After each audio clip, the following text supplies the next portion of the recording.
बिस्मिल्लाहिर्रहमानिर्रहीम। एक ऐसी दुआ सीखेंगे जो दिल को सुकून देती है। इंसान अगर बेचैन हो, परेशान हो, तो वो दुआ पढ़ने से अल्लाह ताला सुकून दे देता है, दिल में नूर पैदा होता है। नींद ना आ रही हो, वो दुआ पढ़ें तो अल्लाह ताला उसकी बरकत से सुकून की नींद भी नसीब फरमाता है।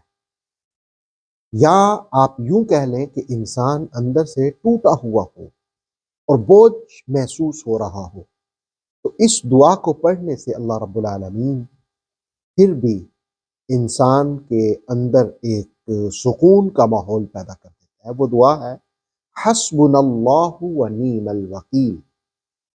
इसको आप कैसे पढ़ेंगे? एक तो यह है कि कसरत के साथ पढ़ें, और दूसरा यह है कि एक ख़ास आप वजीफे के तौर पर इसको सुबह भी 7 मरतबा पढ़ लें और शाम को भी 7 मरतबा, यानी सोने से पहले पढ़ लें।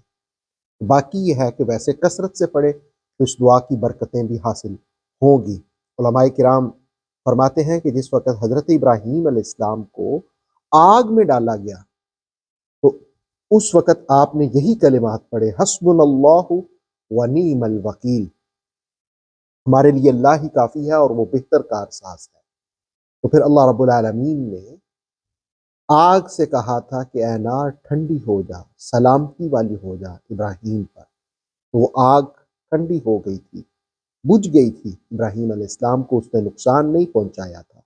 इस दुआ के असरात ये होते हैं कि इस दुआ के पढ़ने से बेचैनी ख़त्म होती है, दिल मजबूत होता है और इंसान का अल्लाह पर यकीन कामिल होता है। तो इस दुआ को पढ़ते रहना चाहिए, हस्बुनल्लाहु व निअमल वकील। इस दुआ के पढ़ने से इंसान को अंदरूनी सुकून नसीब होता है। ऑथेंटिक इस्लामिक नॉलेज के लिए नूर वही यूट्यूब चैनल को सब्सक्राइब कीजिए। बेल आइकन को प्रेस करना मत भूलिए। नूर वही फेसबुक, इंस्टाग्राम और टिकटॉक पेज को भी फॉलो कीजिए ताकि हमारी हर न्यू वीडियो आप तक बर वक्त पहुंच सके।